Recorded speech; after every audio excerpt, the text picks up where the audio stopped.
Hey, everybody. Welcome back to the last Spideydude Experience for 2020. And I am so excited to have back my favorite three pals. First up, his name is P. Thuggin in the house. Oh, hi. I didn't know I was first. I wish you would have told me that. Hi, Zach. Zach, your beard, your lack of beard is wigging me out right now, man. I don't want to talk about it. Can you just express to us what happened? Did it? Zzz? I was trimming my beard.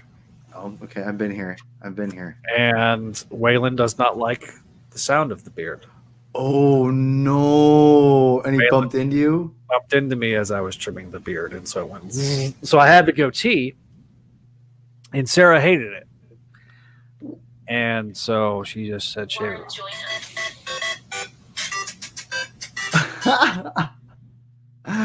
Oh, that's awesome. Clone free zone. Wow. Well, I can sympathize. I like the facial hair myself, and so I've definitely trimmed too close, and I've had to get the sideburns, and I've been there, my friend. Okay. Yeah. So I'm sorry. This will be the last time that I'm beardless. Let's put it that way. Next up, yeah, it doesn't look bad. Just I haven't been this. Yeah. Next up, it's Kindred's true identity. It's me, guys. I'm Kindred. I'm LARPing tonight, baby. LARPing. You know, live action roleplay. Oh. Okay, that's right. All right, guys. Sins are happening tonight, boys. Oh God, that is on. Finally, we have our. I get my belt, then I'll really be Kindred. Our last contestant is Adam.LR. Yes, that was a nice intro, Zach. Very kind of you to say about all three of us. Yes. The beard is missed, but it will be back with a vengeance in 2021, I assume. Zach's beard will return in Avengers Endgame. That's not. Yeah, that is true. We got 6 people watching right now. That's 6 good. people. 6 whole people watching right now. So I'm gonna try to tweet it out. Do you already post it or anything? I can fix it on the Twitter. Hang on. I would like that so then I can post it to my homies out there. Doggy, I saw the doggy. Hi, doggy. What the hell? Smell is bad. No, that's a no from me, dog. That's a nah from me, Chief. Are we gonna talk about anything we've gotten comic wise at all? Yeah. So start talking amongst yourselves. I'm trying. I will. Yeah. Don't worry. So two announcements came out this past week that have me somewhat excited. So the first is that the Silk book that was announced back last year or this year earlier, but got pushed back till next. It's solicited for March 2021, and then our boy Thorse is getting his own miniseries. Beta Ray Bill mini baby. Let's go. R.I.P. Zach's beard. Vinkman says also hi, Sarah. She just literally walked out the room. So. So this week I've got the originals by Dave Gibbons. I'm not sure if you guys know who Dave Gibbons is, but he's Watchmen Man. Yeah. This is about mods from the 60s. If you guys don't know what mods are, look it up. Anyway, I like a lot of mod music. Who, The Action. Adam might even know. Adam's a music person like me. So anyway, apparently I've been doing some research on Gibbons because he's a genius illustrator and a solid writer. He's not, obviously top tier, but he's solid. He wrote Batman versus Predator first, and it's a pretty damn good book. Ain't gonna lie. This art is gorgeous, and he grew up mod apparently. So this is kind of like an homage to him back in the day, and kind of like the pros and cons of being mod back. It's kind of like a science fiction tale. Anyway, it's from Vertigo. It's the originals. It's Dave Gibbons. It's be rad. But bringing it back to Marvel, because this is technically kind of a Marvel show since it's about Spider-Man, right? I got this at the comic shop store. I'm pretty stoked. Kirby 100. Hey. Hell yeah! Oh, nice. This thing was out of print, and I was like, Oh, hell yeah, I love just- that. yeah, I was just like, whatever. And Was that like an impulse buy for you, or did you just go right for it? No, I was just kind of perusing around. I didn't realize what it was a couple weeks ago. I love these books by called Tomorrow's Publishing. Oh, yeah. And they have great stuff. They have a great one on Sal Buscema. Yep. I've been collecting a crap. Oh, what's that? Is that it? What's that? What you got there, Zach? Got something? Yeah. Is it well? As I took off my quick, headphones. yeah. So really quick, I just want to say that this is tomorrow's this is Kirby 100, and it's 100 creators on Kirby himself, and this is their favorite Kirby stuff. So it's got like literally everyone: John Romita Sr., Kelly Jones, Adam Hughes. I mean, it's got tons and tons of crap in here. It's amazing. And so anyway, I'm excited to go through it. The art, I love Tomorrow's Publishing. They're great. So anyway, I put this up. It's kind of reminds me of the Marvel monographs that they've been doing at Marvel for the for like artist showcase. Oh yeah, they had one scheduled for Stuart Immonen, and then they canceled it. And Muhammad sent that to me. For those of you who don't know, Muhammad is my information barterer, and sometimes the information's good, sometimes the information's like, Mo, what? Why? Yeah. But he sent me info that the Stuart Immonen Marvel monograph is canceled, and I literally threw something in anger. Oh man, he's a great artist. This is the book, the Kirby book that I got called Marvel Legacy of Jack Kirby, and it's from 2012, I think. Who put it out? Is it Titan? This was. I think it was Marvel going off of the cover. I thought I saw the Marvel logo on it. But but Marvel doesn't produce that themselves though usually, right? No, like this or is DK or something like that. It was DK, I think. Yeah, I thought it was DK. And DK is solid though. I ain't no shit on DK. Yeah. So this is from 2015, so it's 5 years old, but I got it for a really good price. I couldn't. Oh yeah, dude. I'll eat that stuff up. I'm all about history. I love history. Paul, put your hood up. You have a hood on, right? Oh yeah, we're hold on. Yeah, we're hood bros now. Hold on, Adam, where you at, bro? Come on, get your hood. All right. I dig the tie though. Oh yeah, I haven't changed from work. I've just been like, what's up? Yeah, so you look like you're trying to sell me a used car. Pretty much. Hello, sir. My name is Neil, and I work with AT&T to sell you cable. Yeah, no. I almost got roped into one of the third parties who do that, and it was the biggest bullet I ever dodged. I'm not gonna lie. Yeah, dude, you dodged. So it's like door-to-door sales. We are going to cover some issues tonight, but there was one thing that I wanted to talk about, and Paul, you missed this because you got here so freaking late. Wait, we got at 6:30. Yeah, but I got here at 7:30.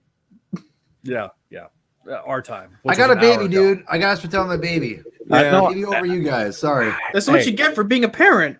These are the years, buddy. Just drink it in. That's all I'm saying. Dude, did I tell you guys to wait for me? I did. I was like, dude, I'm hanging out with my daughter. It's fine. So one of the things I do want to talk about is because we kind of alluded to this a little bit last week and last episode, and it's this notion that anybody can be a reporter, right? With unnamed bleeping sources. Sure. CBR. What do you expect? Right. So we're not going to talk just about CBR. We have a few other people we want to talk about, but these are the chief. These are the chief. I want to talk about Collider because Collider. These are the guys that are like, oh yeah, they're bringing back Melina. See what Zach was said about you, Paul? Yeah. What do you say? No, Zach no longer has a beard, but Paul still has his werewolf mutton chops. Professor Lupin represent. And we like that. I actually like that a lot.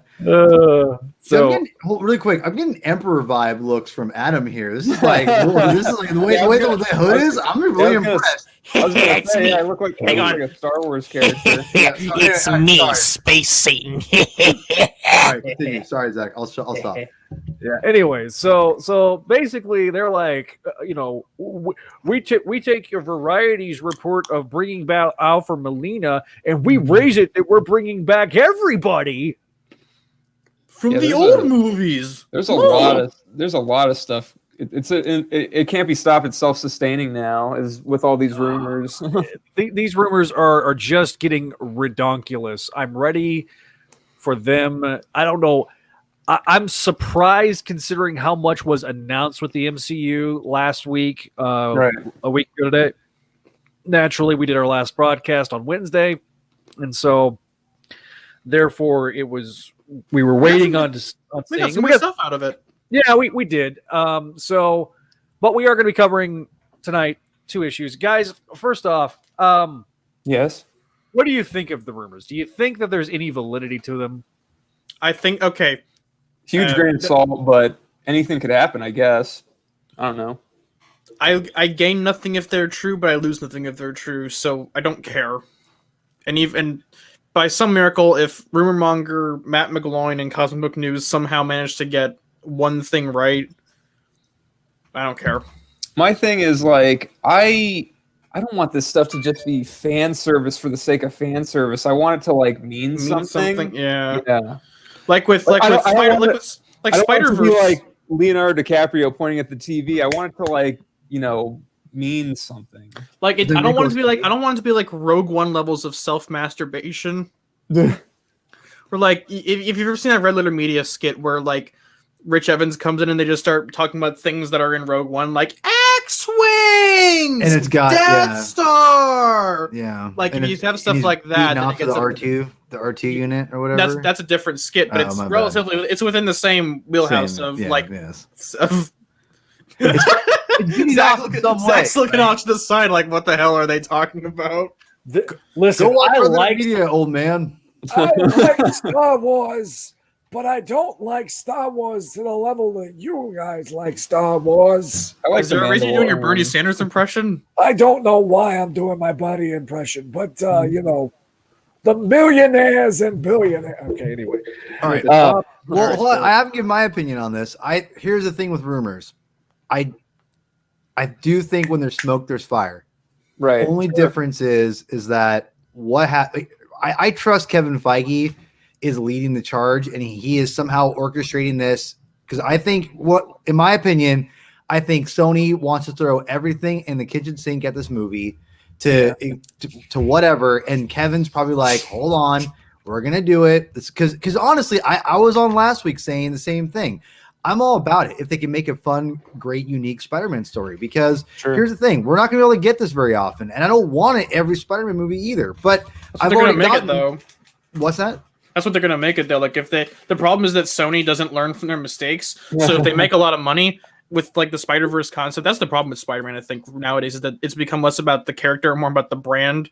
Right. And when they see the Spider-Verse do well because it's MC related and they made a boatload of money, they're gonna be like, "Whoa, we should do this every movie," and they're just gonna do that every movie. Well, and the thing is, I think they learned from their mistakes, obviously, because they brought Kevin Feige in. They said, okay, you have a lot of control. That's because they smelled money over at Marvel Studios, not because of course, they're particularly smart people. Money. Yeah, because they were losing money. Well, not just that, but I think the leaked emails. Oh yeah, for sure. Oh yeah, totally. So much egg on Sony's face because literally, I mean, an Ant-Man movie that was bottom of the barrel. To me, the death nail was of Sony producing it by themselves was literally when they sent ASM2 to Feige to get his notes on it. Right. And literally every bit of his notes were what the majority of people that reviewed stuff online, the problems that they had with the movie, that's what Kevin Feige had the problem with. It doesn't help that Alex Kurtzman is notorious for not being good at taking criticism, and he's the guy who wrote the damn script. Is he the one that also directed the Mummy movie and wrote the Mummy? Which one? Oh, he's done. He's done like everything under the moon. He's done, like, he did Transformers. He did Star Trek. He's a Star Trek guy too, right now, right? Yeah, like before he helmed the current shows, he was the writer of the scripts for the J.J. Abrams movies. Yeah, up until Orsi and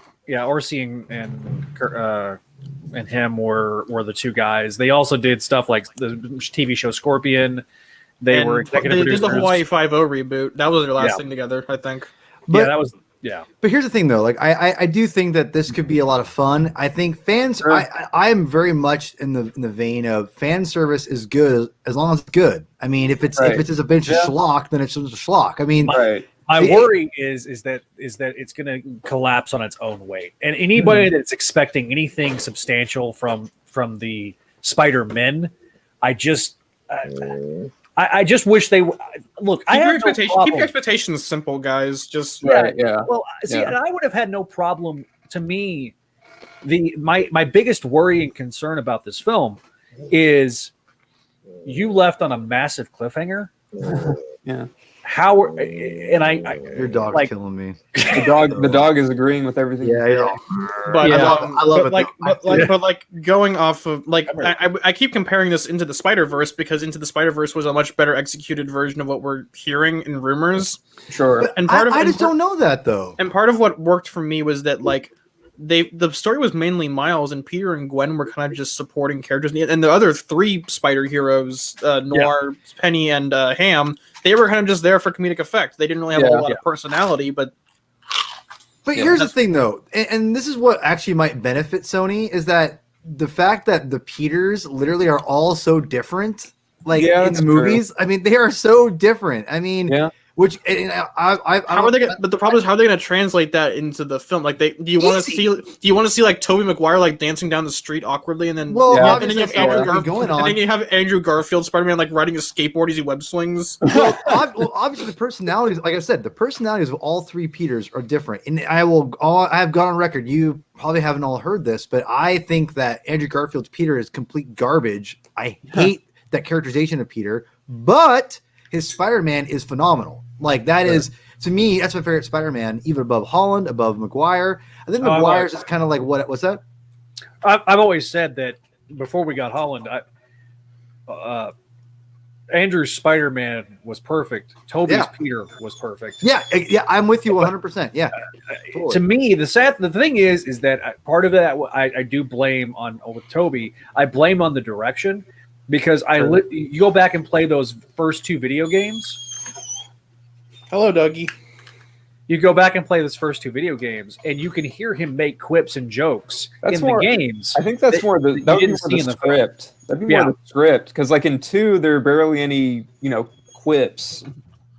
Yeah, I think it also helps that in like in Spider-Man 3, which is the correlation is not equal causation. By the way, this is full disclosure, but he's at his most awkward when he's making the weird quips in Spider-Man 3, like when he's fighting Sandman. He's like, haven't you heard I'm the sheriff around these parts? Right. Yeah. Yeah. No. And here's the thing, and this is my one problem with Tobey Maguire. It's gonna sound. I've always said this: is his voice is weird, and it never resonated for me. He looks exactly like I think a Peter Parker would look like. Like literally, he looks exactly like Peter Parker. He's just the right amount of attractive and not attractive. Exactly. Yeah. He's unique looking, but he's unique looking enough to where he's not ugly or attractive, like you said. It's just he's very normal. He's very boy next door. And unfortunately, I think that's a quality that he's lost since doing Spider-Man, because he doesn't just do Spider-Man. Like when he was in The Great Gatsby,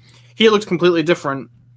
I haven't seen it. I actually need to see it. I like Boz Lerman, whatever his name is. Yeah, but if you look, I guess it's a credit to Maguire's acting ability that he can be a completely different personality from between Spider-Man and The Great Gatsby. But I will defend Tobey. Like I think he's a good actor. People are like, he's not a good actor. He's a good actor.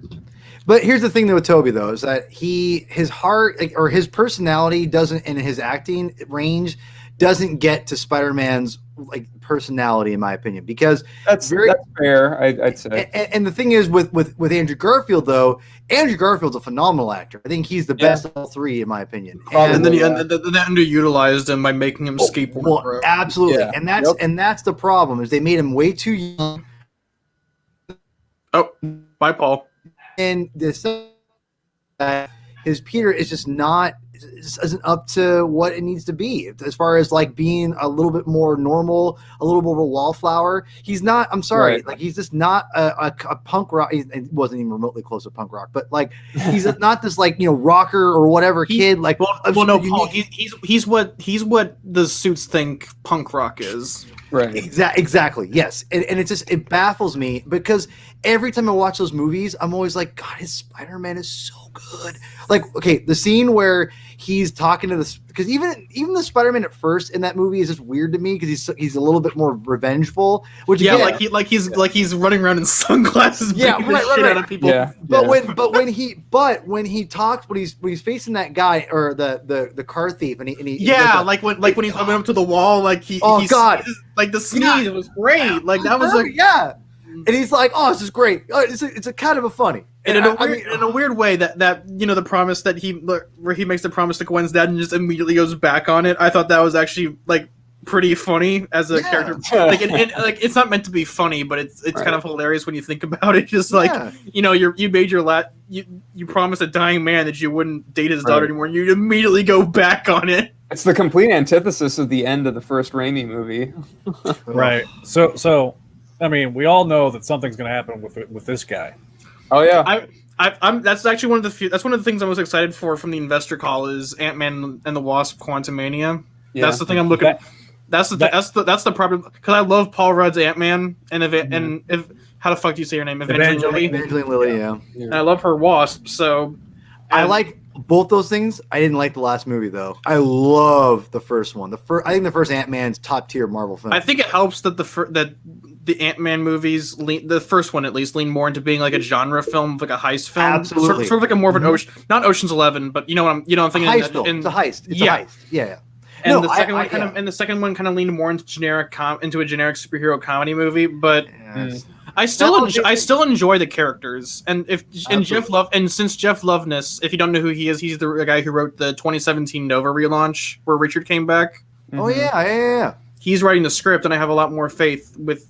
Oh yeah, there you go. Because Peyton Reed is a company man, and he's not Edgar Wright, but he's a competent middle of the road director man. He's got a good script. You've got a solid production there. I think. Listen, and this is going back to Star Wars. He directed a hell of an episode this year, even though it's not the top tier. Like that Spider episode's phenomenal. It feels like Star Wars. I think the first Ant-Man movie is honestly a top tier. Like I went into that movie expecting to be like, this is going to be like complete. It's one of my favorite MCU films. It's my top 10. 100%, and that's a big deal. Like the top 10 is a big deal for me. Like that's because I mean, like the first top 5 are like to me are almost untouchable at this point. So like Winter Soldier is like your absolute peak. You're not going to get any better than Winter Soldier. I would say my ultimate, my own personal favorite. Now my personal favorite's not always I think is what the best movie is. If that makes any sense? My favorite. Yeah.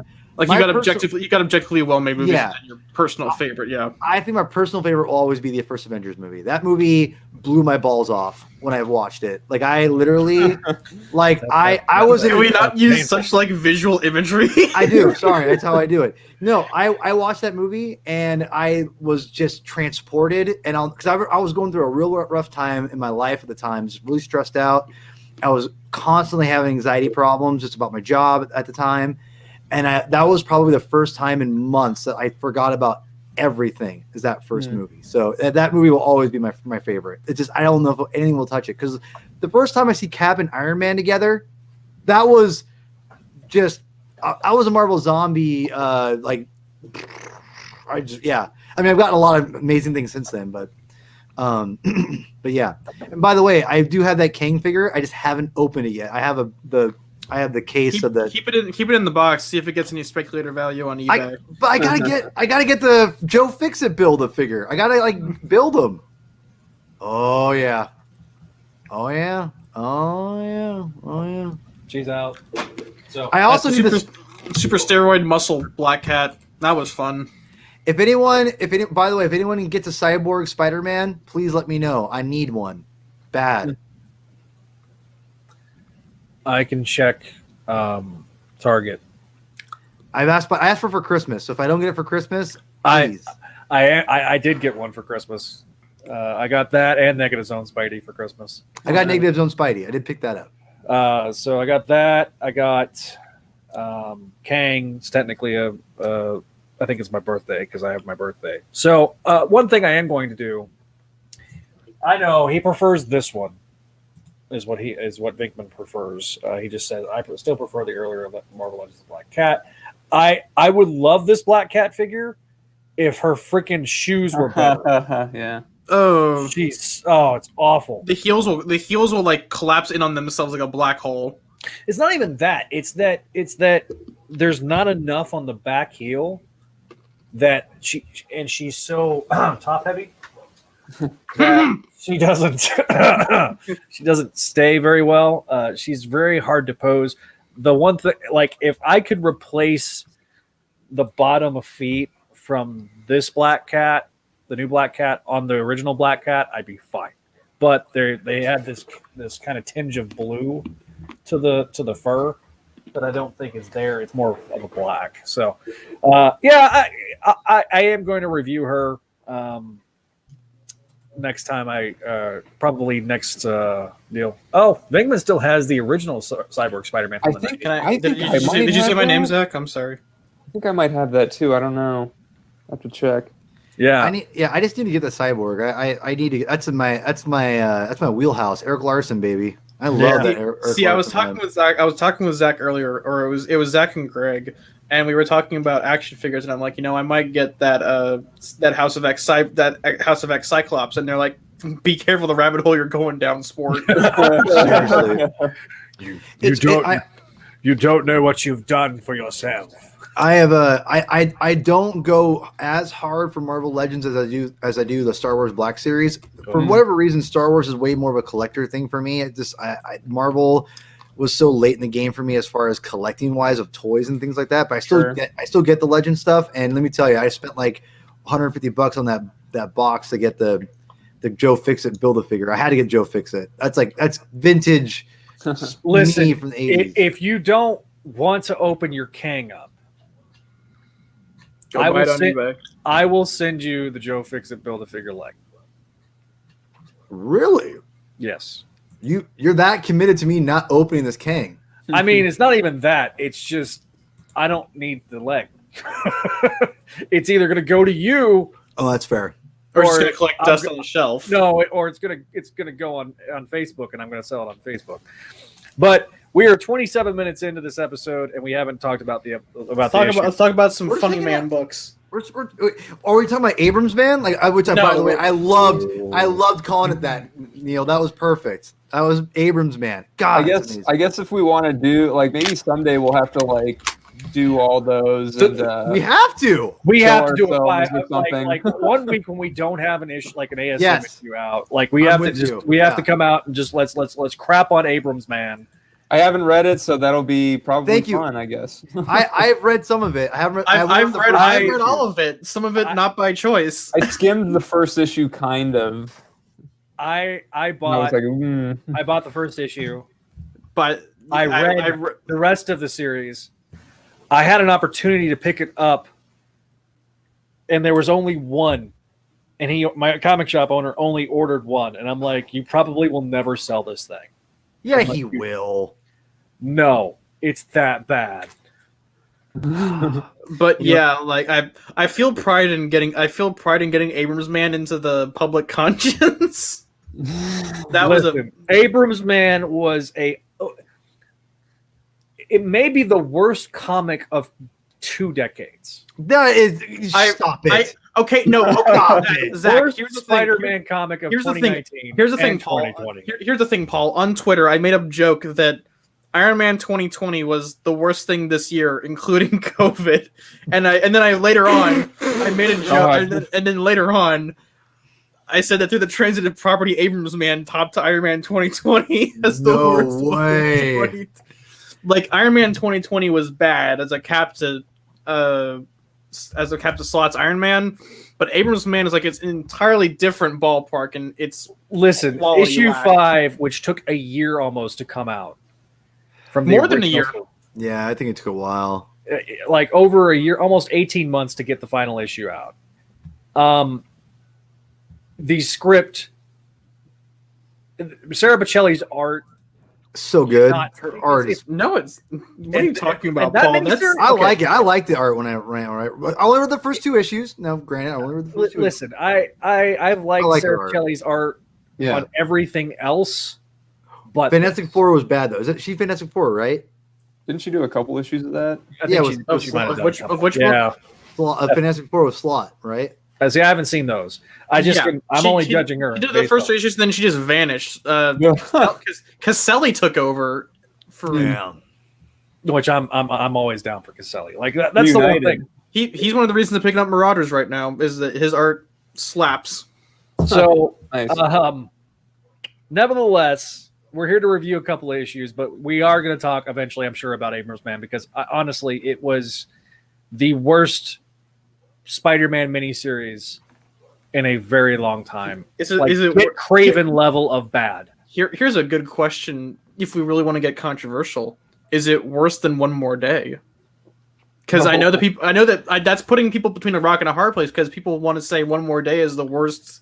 Okay, I don't Spider-Man think story I of the never thought 2000s. One More Day was the worst. I don't think it's controversial, and I don't agree with it, but I don't think it's the worst thing ever either. See, I think One More Day is the worst Amazing Spider-Man story.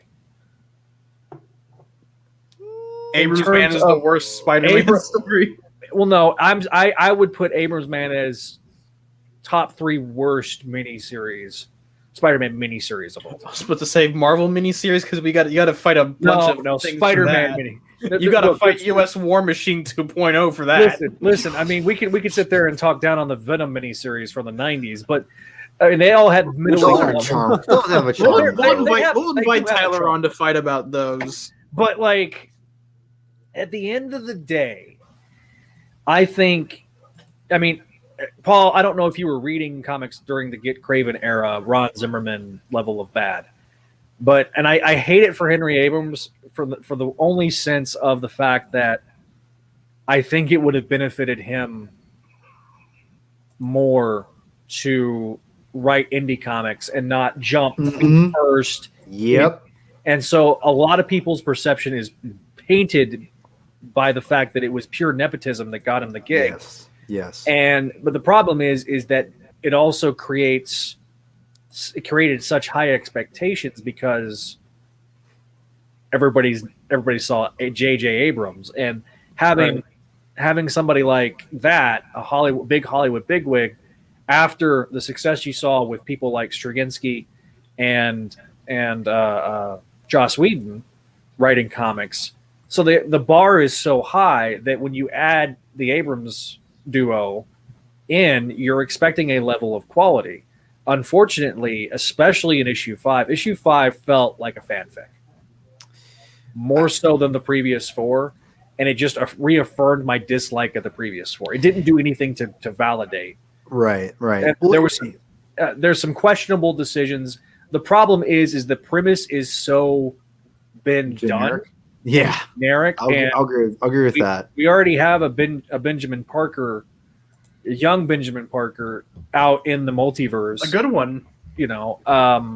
So Here's the thing with Abram. With Abram, with what he should. You're right. He should have written some more comics, indie comics, whatever. But I said this back in the day. Go get yourself an Image series. Well, or whatever. Here, how about this? Why don't you try like Iron Fist or a lesser character to kind of cut your teeth on it? Prove to people, hey, I love the Marvel characters. I want to write comic books. Like Larry Hama's coming back to Marvel, and he's not getting like Amazing Spider-Man. He's getting Iron Fist. Well, I think he might want Iron Fist too. Yeah, I know, but you know what I mean. But you get my point. You get my point, Yeah, though. exactly. Like, Hama's not going like straight back to ASM. Or He's Wolverine going, or something like that. yeah, right? he's getting like Iron Fist, who hasn't had a miniseries Yeah. or even any books since like 2017. yeah, like with that. Matt Fraction's Immortal Iron Fist. Fraction. I like Matt Fraction, but he's hit or miss. It just depends on Fraction and Age's Hawkeye and Iron Fist are kind of definitive characters runs. But I'd say Brubaker's a big part of the reason why that Iron Fist run's any good because he helped set him up. All That's fair. Because Brubaker's amazing. But anyways, do we want to talk about the books we're actually? Yeah. all right. All right. So we are gonna. I just realized that we're like 35 minutes into this and we have barely talked about Spider-Man. We kind of wanted to give like a bit of a discussion because we only are covering 2 issues tonight. So we're covering issues Exactly. 53 and 53.LR and 54. We can bookend, so yeah. So 53.LR is written by Nick Spencer or plot by Nick Spencer. The script is done by Matthew Rosenberg. Federico Venacidi and Takeshi Matsuzawa are the artists. Did I say that right? I think it's Takeshi Miyazawa. Takeshi Miyazawa. Okay, I didn't say. This is where I missed Gerard because he would always correct me. Who was actually doing the art for the new Silk series? Yeah. So a bit of cross-brand synergy. So Fallen Order Part 4, the side quest story. This is what the LR issues are. We open with Morlun and the spider, getting to have a smorgasbord of spiders. Sinier is kind of our narrator throughout the entire book, and Sinier and Morlun are kind of like confronting each other, and basically the power scaling in this issue is really weird because Morlun's usually beating the crap out of Spider-Man whenever he shows up, but then Sinier's holding his own. Yeah, I wouldn't say he held his own though. But he doesn't immediately just get his neck snapped. Right. So I think he's toying with them. That's kind of how I took it as. Morlun was just like, you're insulting me with this bull crap. He almost like Sin Eater was counting on him to be overconfident and play with his food, if you will. Yeah. So Sin Eater, has given him this smorgasbord of spiders, and he's like, I realize what your sin is. It's gluttony. So after throwing a grenade at Morlun, Morlun's like, dude, you invited me here. Should have been a silver bullet. Yeah. So needless to say, it gets to a point where Sinier is able to grab a gun because he's got the place booby trapped. He has a shotgun set up, and he shoots Morlun in the back. So the one that he set up was the magic one, right? Or I don't know. Apparently.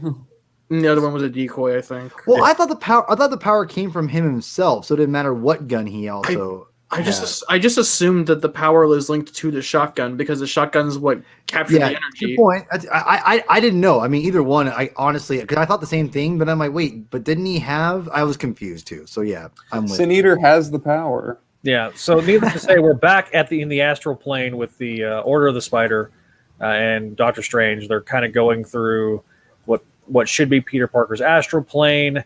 They get attacked by various spirits. I don't understand Peter's demons. I can answer this actually. So the giant Kingpin is Kingpin, and it's already to Back in Black. Right. Okay. So the giant Kingpin is Kingpin who ordered the hit. Yep. The four-armed guy is the Hitman from issue I believe 537. Neil, okay. Neil's filling in the blanks. Okay, and Demon MJ is the one who is supposed to be killed.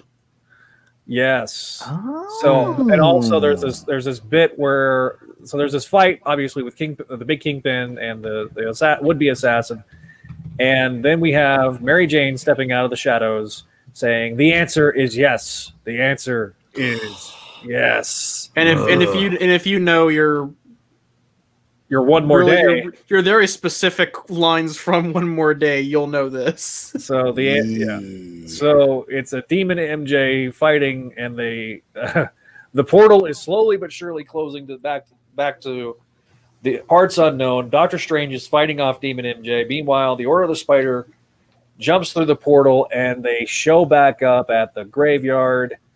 And what? Lo and behold, we see. Dun, dun, dun. Can I just say I love Sin Eater pumping his fist yeah, I got him. Yeah, Sin Eater is his faith has been rewarded. To be continued. I never thought of him. I can't say. Hang on, you go back to that grave that he's at. The screen share. Yeah. Hey, it's Jeff Johns.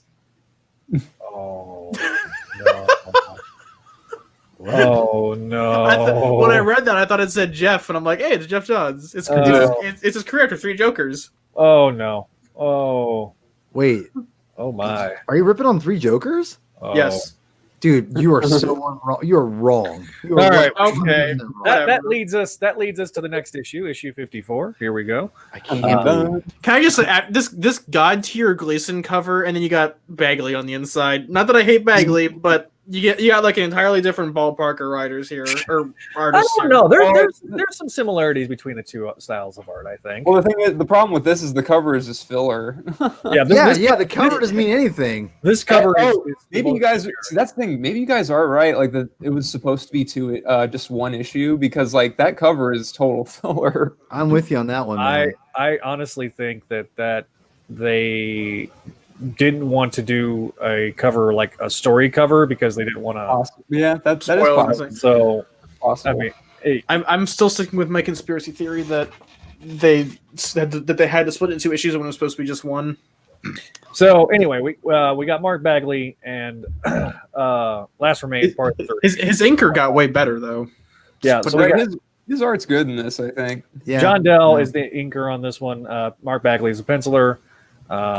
And so we kind of pick up where we left off. Peter is, trying to talk to Harry. Harry's like, dude, it's me. And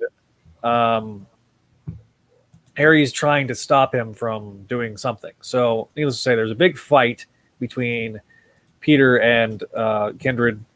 And he's like, why didn't you should have just left me dead? And Kindred's like, there's so much about this you don't understand. This is not just another breakdown. It's not poor Harry hearing voices.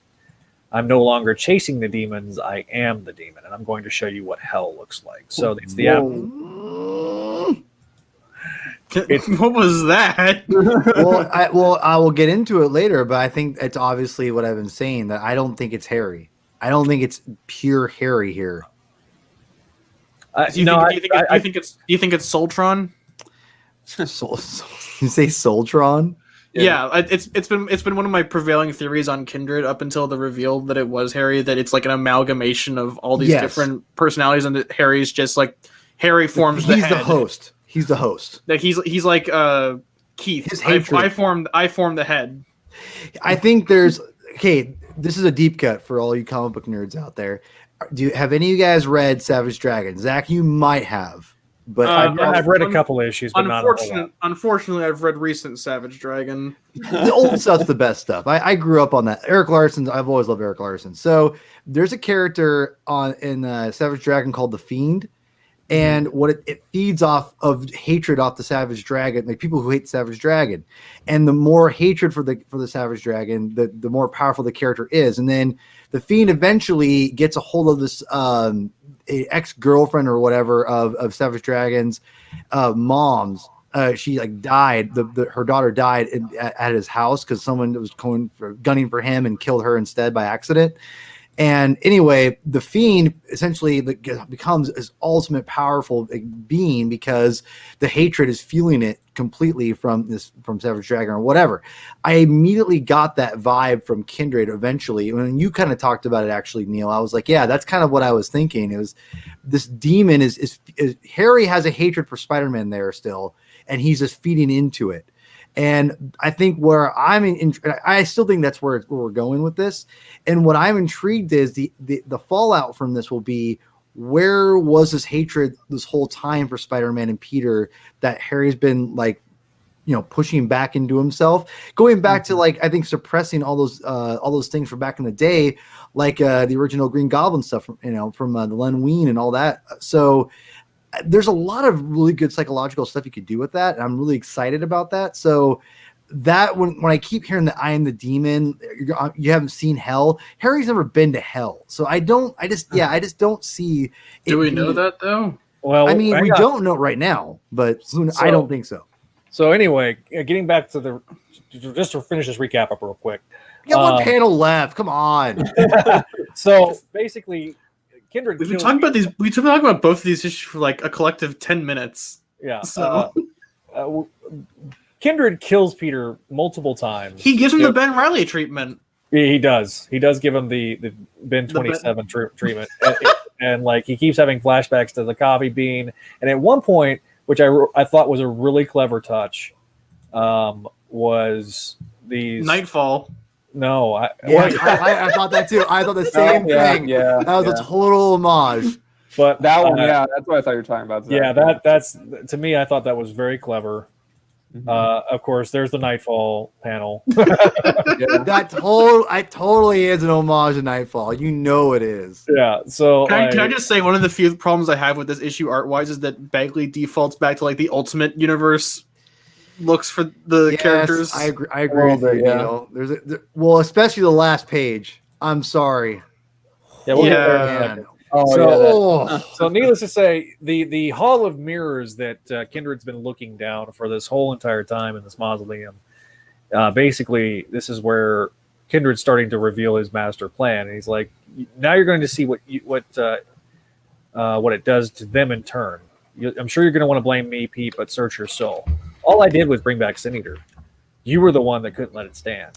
Even after he went after the most evil man you ever known, you decided, like you always do, that you knew best, thinking you know better than all of us. He's twisting. Obviously, Kindred's twisting all this stuff. Yeah. It's not. Yeah, it's not like verbatim. Like it's whatever. Yeah. So then he sits there and is like, "But you couldn't let your guilt overcome it, so you tried to bury it, and then comes back even worse than before. You tried to make a bargain, a deal with the devil." I'm done. Yeah. Up close panel right there. And that's not for sure. And then you've got all the spider friends walking in, and you got like Sneer with his magic gun, like, "Hey kids, hey kids, you want some candy?" Oh no! Sorry. And then in that last panel on that page, Peter looks like he's a 50-year-old geriatric. There's this. I like this art in this book, but there are some weird panels in here. I'm like, or pages. He does look. Oh yeah, he really does. Also, I gotta say, like, it's weird that like Peter never thought to keep track of Moreland because, like, he fought him in Spec 313, and then for whatever reason, he just lets the police deal with him. Like, and then he never comes back to see that Moreland's taken back. Or that's one of the lesser Spider-Verse stories. We don't want to talk about that. So needless to say, all this is leading. I mean, right now we're all caught up with 50, like the last the LR story. The most exploitable panel in this entire book, the one where can we go to the last page? Oh God, no! Do we have to? Oh God, no! The final page reveal. Ah! Why does MJ look so weird? I took the time out of my day to remove MJ from the picture, just leave the picture frame blank, and I said, "Okay, everyone, have fun." Oh. What is Peter confessing to? And people put in some weird stuff, like they put in they put in the Spider-Man rain panels where Peter's like, then you have dancing Peter, the dancing Peter from Spider-Man 3.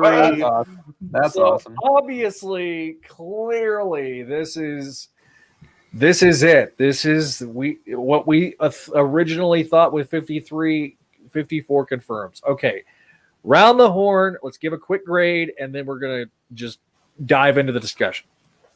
We'll start with Adam, then Neil, and I'll go to Paul last. What's your grade? For both issues? Yeah. I was gonna give 53 LR a B+, but then when I skimmed it and reread it a little bit more today, I was like, I actually kind of like this a lot, so I decided to bump it up to an A-. A-, okay. And 54, I'd probably give an A- also. Grade of A-. Damn, people are gonna hate me.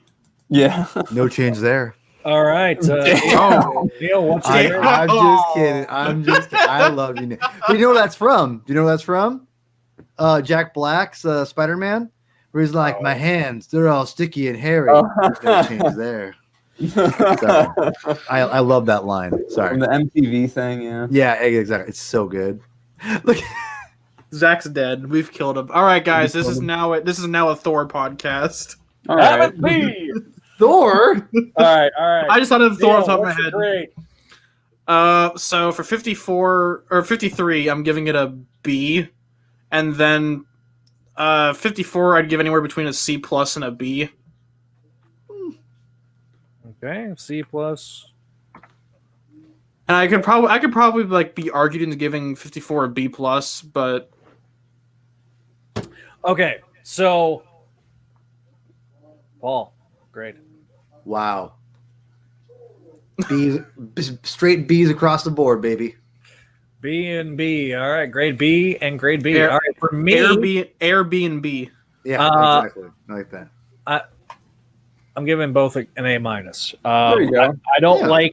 like Rosenberg's artwork as nearly as much as I do Bagley's artwork. But Rosen- You mean Vicentini? Vicentini, he's good. He's just not like if you give me a choice between Bagley and him, I'm going to choose Bagley every time.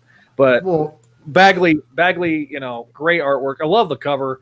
To me, this would be a great poster. I don't like next issue's cover is really great. For those that don't, Gleason has like version copies on his Big Cartel. If anyone's interested, in it. $25. that is a great cover. I cannot. That is a beautiful. I actually have it waiting. Spencer's I have that one waiting at my comic shop right now. Spencer's ASM has some of the best covers ever.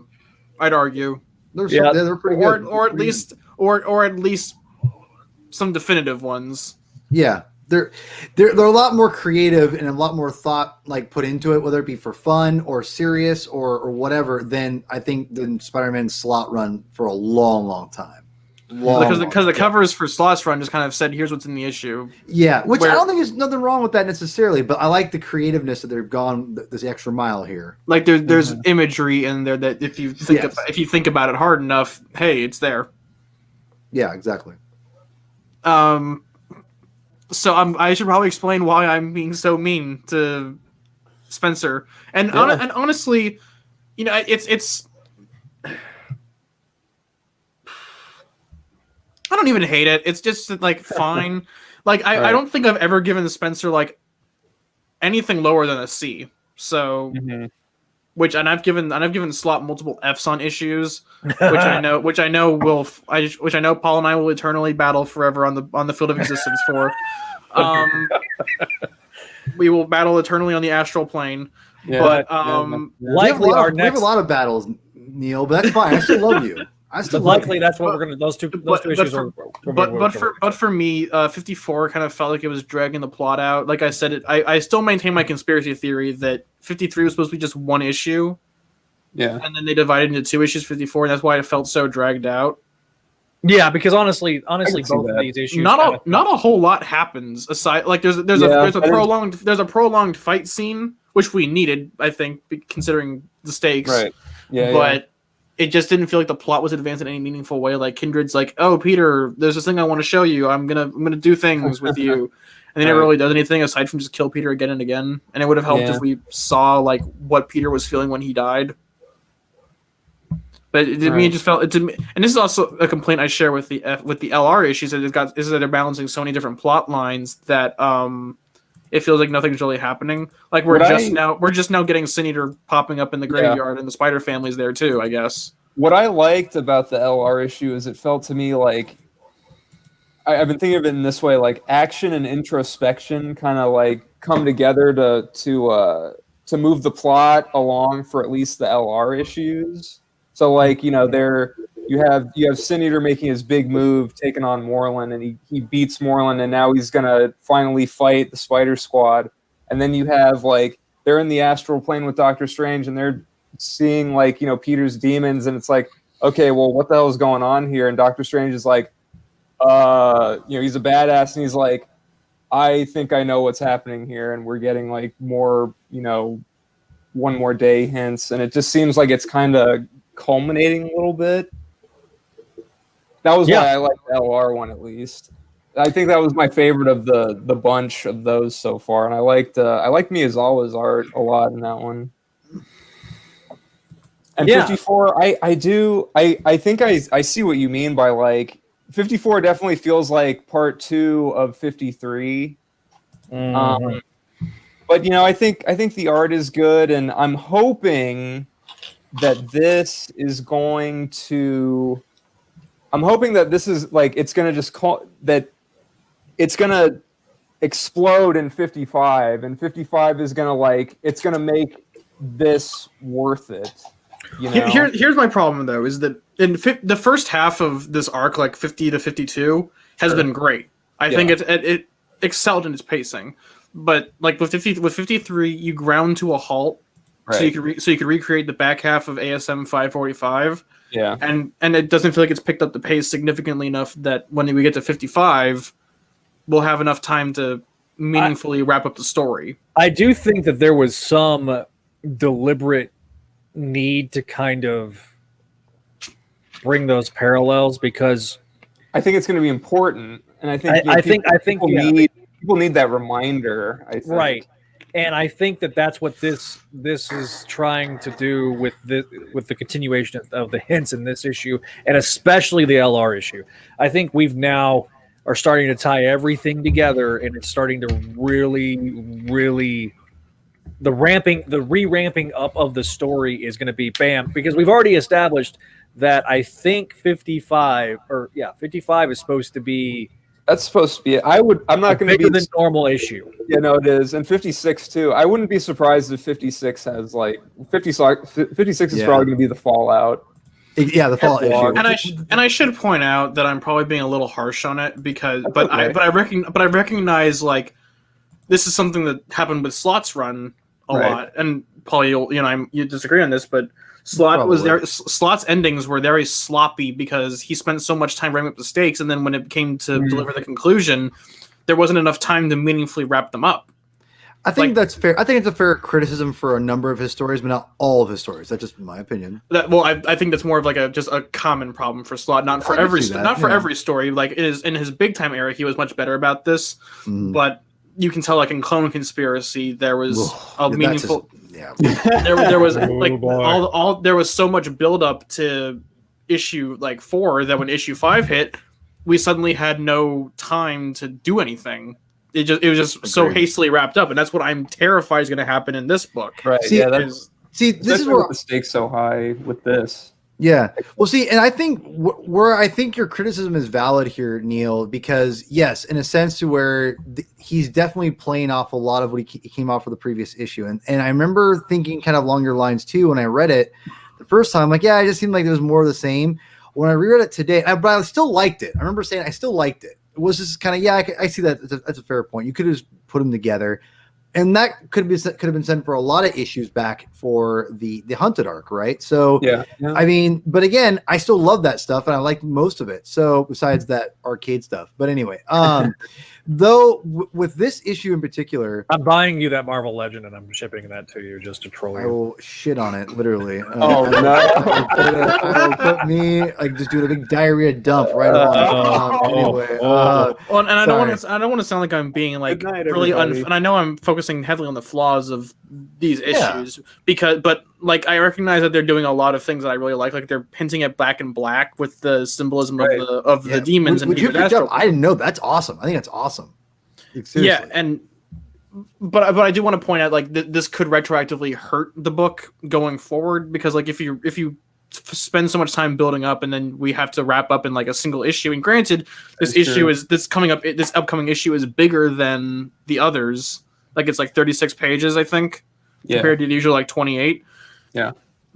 I just worry that there's not enough time to meaningful I know that they have to dedicate 3 more issues to the Fallout, right? But issue 55 is going to be the last issue, and I'm worried that we're not going to have the time we need to meaningfully close up. I gotta get my thoughts on this. I gotta jump in on this because I want to finish what I was saying about this book here.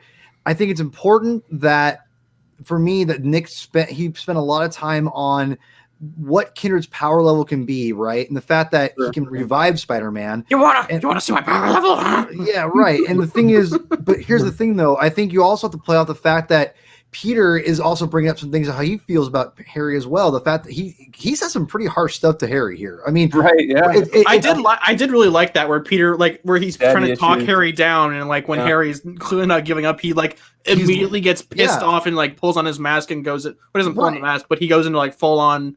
Yeah. You're a sad little man with no friends and no land. Yeah, He does a Dwight thing from The Office where he's trying to be nice to Harry, and then he's like, "Don't be." And he's like, "Okay, you're a sad, pathetic little man who has no friends and no land." But Zach brought up a great point last week, is that and the fact that Peter has a temper, and I think that's evident here. I mean, great, justifiably so. Why he's angry smart here. ass, which he digs into Harry. He's like, "Oh, daddy issues." Like, blah blah blah. I've heard it before. And I think that there's a fact we're building off the fact that that Kindred literally maybe not be Harry. The fact that they're hinting at that. Again, there's a lot of stuff that he built off of. Like you said, though, you could have condensed it a little bit and maybe probably put it into a little bit more double-sized the previous issue. But at the same time, I think what you said, Adam, this is going to be important, I think, building off of afterwards. Because I don't think this is just going to be everything's all wrapped up in a nice little ball at the end of this issue. I think Kindred's character is here to stay. I think he's a One More Day villain that was created because of One More Day. I think he's going to stick around, and I don't think it's going to be Harry. It's going to be that whole fiend idea from Savage Dragon, where it's going to have this it's going to go to different people that maybe hate Spider-Man and Peter Parker. Think of the symbiote, right? The symbiote hated Peter Parker and Spider-Man, right? So now he found Eddie Brock, who hated both independently, and it clung to him. I think this is like Symbiote 2.0, but even more significant for people like you guys who hated One More Day. And I don't hate it as much as you do. I don't love it necessarily. But if we get them back together and we have a great new villain like Kindred, I think this is great. I think Nick shows Nick Spencer's kind of ability. So wrapping up, and thank you, Zach, for giving me this quick minute here. But I do think that this is not going to be wrapped up in a tiny little bow on this next couple issues. I think this is going to have ramifications going forward. But I do think that we're going to get the resolvement of the marriage. And I think it's coming back. I think it's back. I think ASM 60 will be the kind of definitive bow tying on Last Remains, because it's kind of right. But I think the people who have like complaints about like this taking too long to get here, I think there's a certain validity to what they have to say. Sure, I just think it's worth it with a character like Harry. You have to give it, I think, a lot more TLC. I do think one of the problems that inherent to it is that Harry has been absent this entire run. Exactly. Like, the most he's been, it was like in the flashbacks to ASM 105 and ASM number 30. What I want to say about keep going, Neil. Same with Aunt May. Like, she, aside from like the demons impersonating her in 53.LR, she's been absent since I think ASM 29, right?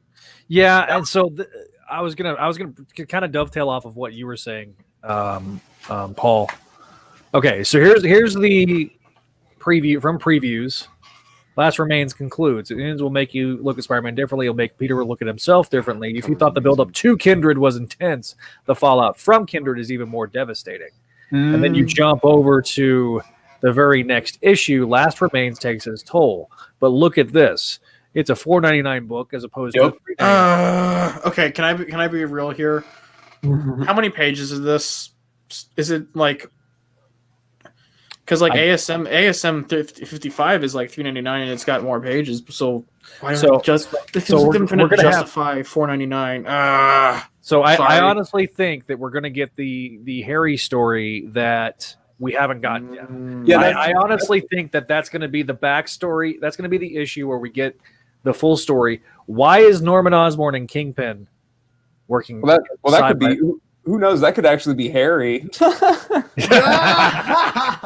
I mean, I thought you meant Kingpin was Harry. Yeah, oh, no. Harry gained weight and he lost his hair. Yeah. But what I wanted. But the solicitation says you'll never look at Norman or Harry Osborn the same again. Okay, wait. Let me throw this out. This is kind of my theory, which I think it's probably going to be wrong, but I'm kind of, especially with this, the wheels in my head are spinning, the little hamster is going off. I'm kind of thinking if Last Remains is going to be the end of Kindred, but it's going to be like the rebirth of Harry as a villain.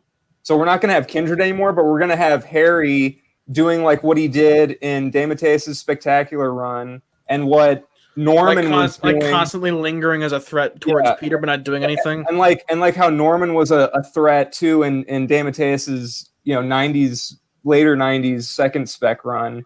Hey, I'm wondering if we're gonna have that like going forward.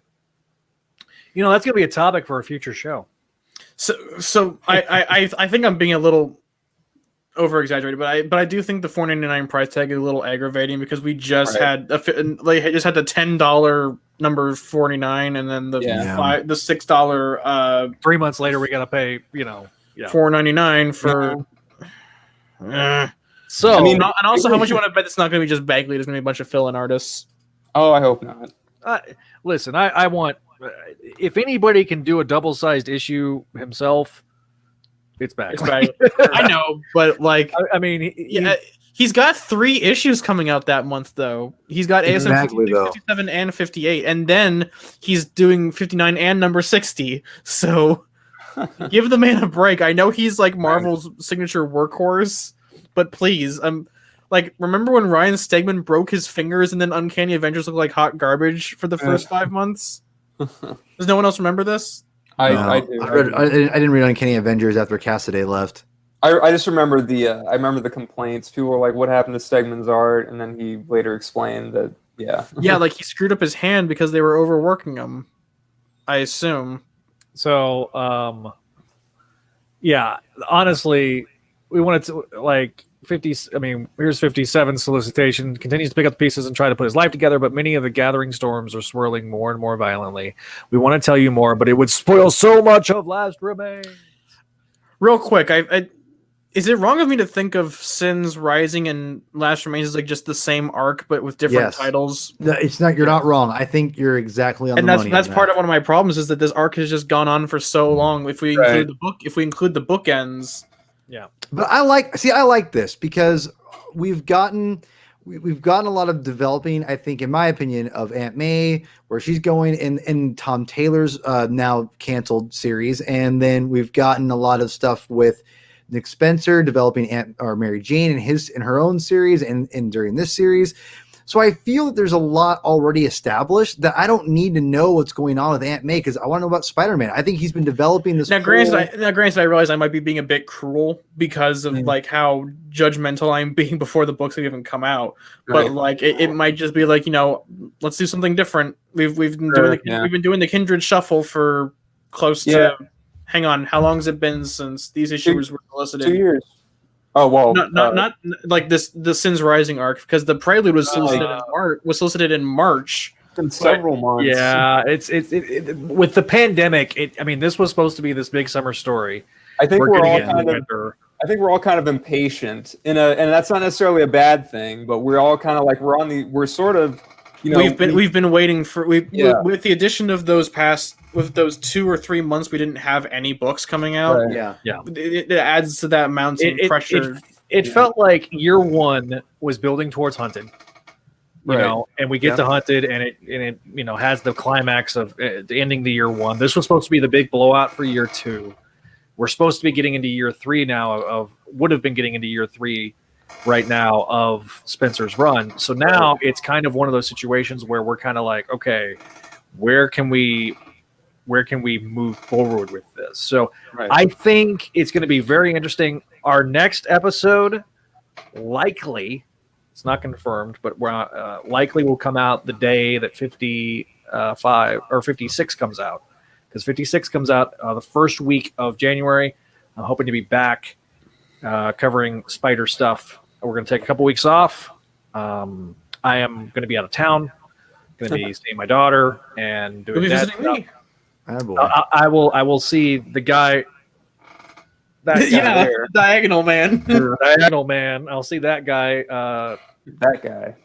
I'll also be getting some of the swag to certain people, and we'll be mailing that out. If not, I'm kind of waiting until after the holidays because I don't want things to get lost in the mail. Shipping is going to be a nightmare. Shipping is I just don't want things to get lost in the mail. So for those that have won stuff, your stuff is safe right now. I've got all the stuff from Greg. So everything's safe. Everything's good. In the case of like Javi, I'm going to be able to hand deliver that. So I'll do a singing telegram or something like that for that. But great. Listen, this year has been really an exceptional year. I do want to kind of start wrapping things up. for the episode and kind of just reflect. In the past year, we have produced more content in the 7 months that we've really been doing this overall push, and that was with the website getting completely destroyed. We have produced more content this year than any other year. Between episodes of this show, episodes of Make My Mayday, we've launched 2 shows. We've continued on with Spectacular Radio, which will be ending next month, the first month of next year. We have 1 episode left to record of that. We have 1 episode left to record of Clone Saga Chronicles. We will be doing our great debates. Me and Paul will be having our great slot debates next year. Forgotten Era will be launched next year. It will be likely a monthly show. And we'll be not quite doing weekly on this show, but probably something to fill in the gaps, like what we were talking about. We'll review Abrams Man. We'll talk about Abrams Man quite a bit on an episode. We'll do our Lincoln Douglas style slot debates. I'm just really looking forward to next year, and what we've built this year I think is great. And one of those ways that we're still looking for help to help the website so we can continue to make some of this great content. This month alone, we've released new episodes of ASM Classics. Had the Pat Olive interview. If you haven't watched that one, I really, really highly encourage you to do so. Check it out. The audio version will be available tomorrow. I can confirm that. So if you haven't listened to that or seen the video, go to our YouTube page, youtube.com/Spideydude Network.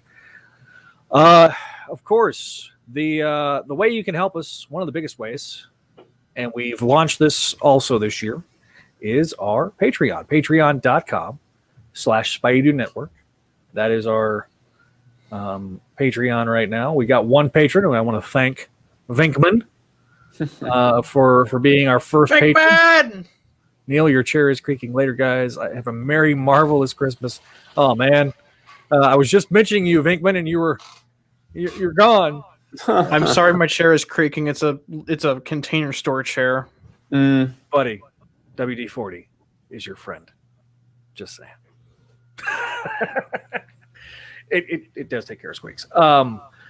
Vinkman thoroughly enjoyed the DC versus Marvel episode of CSC. That was a lot of fun. If you go to the website, speaking of, we'll just I'll open the window, and if you go to the website and you go to the Norton Safe Search.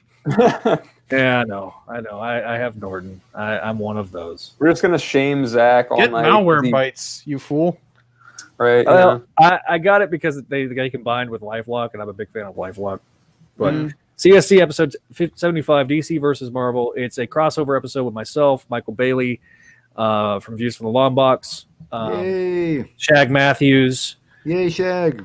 Shag and Bailey and Josh and I are there, but he also sent me a link to these trading cards, and these are the trading cards from the 90s. Nice. So I picked out some of the most pertinent ones from the crossover with Spidey. But do you own the amalgam trading cards like I do? I don't own the amalgams. I That's a don't big own the flag. amalgams, but I've already told them that whenever we do Forgotten Era, I'm going to have to do an all-access, unlimited access episode. Or how about an amalgam episode where you talk about all those books, man? I probably will do an amalgam episode. We I'm there. We kind of talked a little bit about Spider-Boy. Love Spider-Boy. So we did talk about that. Spider-Boy. So we did talk about it in this episode because obviously there's a connection with Ben Reilly, and it's very much a time capsule. It's a great episode. It's a lot of fun. If you know the Bailey Shag dynamic, it's like fit in like a glove. These guys are awesome. We've had a lot of traction on Twitter because of this episode, so I'm really thankful. If you want to see also the alternate cover that I made for it, there's the alternate cover that I created for the issue 3 of DC versus Marvel. Yep, using the DC versus Marvel cover. So I've had a lot of fun. I've now also created all the covers for the rest of ASM Classics' run. So we will be producing those. Those are going to be coming out. So it looks like if everything holds, we're not going to have anything starting Monday. We're going to start our break on Monday. We'll be back not the following Monday, because that following Monday is Zach's birthday. So the only thing that you'll see on that's probably a happy birthday to me or something. I don't know. That's my birthday, the 28th. So starting the 4th, we'll be back with a new episode of Spectacular Radio. So we'll have that coming out I think weekly for a couple more weeks. We've got about 5 episodes that are already in the can, edited and ready to go. If you're having trouble like Craig Feinbaum was today, I did resolve some of the audio issues. For some reason, MP3 Skype recorder wanted to be wonky, and so hopefully the audio problems are addressed. Obviously, Greg Wiseman's still using a phone to call in, so the quality of his audio is not always the best. There's no fine. Well, also, I can confirm that Vic Cook also uses a phone. So Vic Cook's going to be on. The episode with Nicole Dubuque's really interesting because she kind of started off as a fan, and then kind of got to work her way in, and then got to work with Greg. She was she was a Gargoyles fan and was part of those Gargoyles conventions and stuff like that. More action figure stuff. I'm trying to compile a big action figure episode, probably covering all of the 2020 Marvel Legends Spider-Man stuff that has come out. And we'll preview, obviously, the new stuff that's coming out later this year. There's still a few figures I don't have my hands on yet, notably the Kingpin figure re-release and the J. Jonah Jameson figure re-release. So once I get that, then I'll be talking more about those Marvel Legends. We'll talk a lot about that stuff. And I've got some special guests that I'm trying to line up for that. So we got a whole lot of stuff coming on. So how can you help besides this, the Patreon? Share the Patreon page. If you would share the Patreon page to your friends, say, hey, these guys produce a lot of content. We really like it. Marvelous Women is still happening. We'll have, hopefully that'll be the first quarter of next year as well. And there's a big announcement. In fact, also I promise my show will still happen maybe one day. Yeah. So Neil's is going to be happening. I'm also, I want to make an announcement. Uh-oh. Actually, no, I'm going to wait on the announcement because I want, well, the more I thought about it, I'm ASM Classics, something's going to be happening with ASM Classics. Mm-hmm. And that's all I'm going to say. So stay tuned for more news on ASM Classics. I'm really excited for that and how that's going to happen. So super excited for that. Big thank you to our friends at Jimmy at simplejimbo.com. Thank you for all your help and all your work. If you haven't checked him out already, if you have a business and you have some needs, he is the go-to guy. He has been awesome. His customer service has been excellent, and he's a great guy. So thank you so very much. Vinkman is our first patron. Thank you so much for being our first patron. You are forever good people. You're not only are you on most live streams, but you'll always be mentioned on every single podcast moving forward. So we kind of did a soft launch of the Patreon. We'll start pushing it more. We'll have some great things. For Vinkman, your shirt is being worked on. We will get your shirt done. So yeah, there's a lot of people that made a custom J. Jonah Jameson. A lot of them used Odysseus Claw from the Black Panther wave, because he had the necktie, and they just basically took off his forearm because he has a mechanical forearm, and then did a head swap with the chameleon J. Jonah Jameson head and called it good. So there's including Greg Bashansky, he did that for his, and then they announced it. So there is a few differences. I like what Hasbro's been doing with these retro waves, though. I am a huge fan. So Anyway, guys, any final thoughts for 2020? I was somewhat mean, but I stand by my criticisms. But I think we've got a potential to end the year with a really good bang. Yeah, I'm super excited. Good Lord. I know I mean, but I mean well. Well, I want to say I'm really thankful. This year has been a year. If you guys all had an hour, I could tell you I've had probably the most insane year that anyone's ever probably had in existence as far as this year goes, and it's both up and very down. But one of the bright spots has definitely been able to do a Spider-Man podcast with you guys, and I've been really grateful. Honestly, super grateful. Appreciate everyone. Love podcasting with you guys.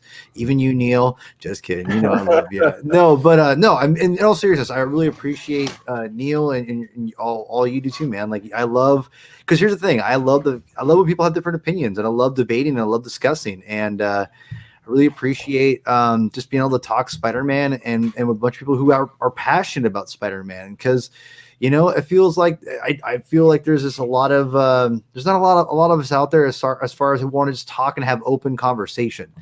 And I really appreciate that. We don't always have to agree. Obviously, a lot of us don't. But at the same time, I think the common thing is we all love the character. And I think that's the most important thing. And whether we love different aspects of the character, that's what makes the show so much fun to do. And I really appreciate Zach for letting me on the show. Thank you, Zach. And I think I admire the fact that you're working really hard to produce the best Spider-Man podcast you can and the website you can. And I think you're doing an awesome job, and I think it's you're just going to keep getting better and better, and our show's going to get better. We're all going to get to know each other more, and I'm thankful for gotten to know you, Neil, and Adam, and everyone on the shows. And I don't know, mushy here, but it's got to be honest. So I've been really grateful for all you guys. So thank you for having me on. Yeah, I can say, look, this has been probably the biggest year of ups and downs for me in a long time. I leaving Crawl Space was not an easy decision for me. But ultimately, I know it was a good decision because I got to spend more time doing stuff like this and being able to produce great content. I'll always be proud of the stuff I did on Crawl Space, but I'm also really proud of the stuff that we've done here and how we've grown. And I've taken the lessons that I learned from Crawl Space, good and bad, and tried to take those lessons and try to be better as a podcaster and a producer. I can tell you, for those that listen to Make My Mayday, I've still got work to do as a podcaster. I know that, and I'll make sure Kelly talks more in 2021. But also, I'm just really thankful. We've had some ups and downs and things like that, and I won't get into all the behind the scenes stuff, but for as bad as 2020 has been, I am super thankful for Paul. Paul was one of the first people to reach out when I left Crawl Space, and thank you, because I was pretty down in the dumps when I made that announcement. And love those guys over there. They'll always have a special place in my heart because that was my home away from home for a long time. But I'm so grateful for Adam. I'm so grateful for Neil. You guys have been. You and the three of you guys have been really, just carrying the torch with this show. I got to interview Pat Olive this year. I got to talk to the guys that created that created the Save Spider-Girl campaign and reconnect with all those guys. And that was a lot of fun. Just stay tuned because we got so much more stuff to come. 2021 is going to be so awesome. For sure, man. Oh yeah. The plans that we've got are going to be great. Neil's show is going to take off. We'll have maybe tomorrow even, because I don't have anything I'm doing tomorrow. So there you go. So Neil, you want to talk about the show right quick? Yeah. So I stream on Twitch.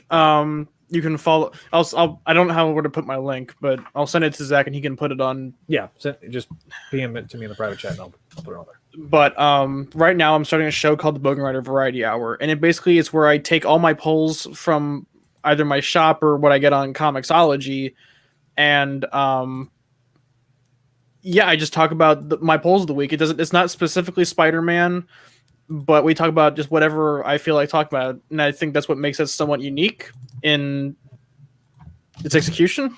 I also play Dungeons and Dragons on there, so if you're into Dungeons and Dragons, go follow that. Yeah, and hopefully, I'm planning on starting on, because I just finished building my new desktop that can actually handle high performance games. Oh, yeah. So once I get my new monitor, I'll be streaming Destiny 2 and So- Halo. go to twitch.tv/quillsniv. That's twitch.tv/quillsniv. You can also follow him on Twitter. Same handle on Twitter is quillsniv, at quillsniv on Twitter. Also, twitch.tv/Spideydude Network is also where we're going to be on Twitch. We're going to be doing some much more stuff on Twitch this year. I'll be helping Zach behind the scenes, getting everything ready for that. So yeah, we're going to probably be switching softwares away from StreamYard and into using a different streaming method. And so hopefully it'll give me a little bit more flexibility. Not that I don't love StreamYard, but it's just one less thing to sometimes you have to sacrifice simplicity for freedom of choice. yes, and I want more flexibility. Of course, keep going to Spidey-Dude.com. We keep getting a lot of unique visitors, and I'm so thankful for that. And be sure to check us out there. If you see more ads this year, it's going to be because we're trying to generate ad revenue to help pay for the site. Any and all donations, you can also go to paypal.me/Spideydude Network is the PayPal account. Facebook and Instagram will continue our social media presence there. And any and all dollars that we're going to be raising are going to be going either into the website to improve equipment and stuff like that, add new equipment, and continue to get better. I envision by the end of next year, we're going to be in a completely different place, because we were in a completely different place this year. So the one thing that you'll about this channel and this network and these shows is that we're going to be constantly trying to evolve, and can't wait for it. Can't wait for you guys to see it, and can't wait to move forward. And I'm so excited. So thank you all. Adam, you got the last word, and then we'll get out of here. Oh no. Yeah, everyone has such nice things to say. I'm happy to be here. I'm happy to talk Spidey with you guys. I'm happy to know you guys. I'm here for moral support mostly. And yeah, keep reading Spider-Man. I think this year is going to go out with a bang, and I think next year is going to just be a wild year for the character, with a lot of twists and turns that I think are going to I don't know what to say about that. They're going to surprise us and hopefully renew our love for the character, and make that even stronger. So yeah, happy to be here, and onward and upward for 2021. Sounds good, guys. We will see you guys later, and we will talk to you guys later. Once again, if you want to be a part of the program, of course, you can always leave us a voicemail, 818-925-6631. That's 818-925-6631. You can also leave us an email, SpideyDudeRadioNetwork@gmail.com. We will read all those fun things. So with that, we will talk to you guys later, and we'll see you next time here on the Spideydude Experience, part of the Spideydude Radio Network.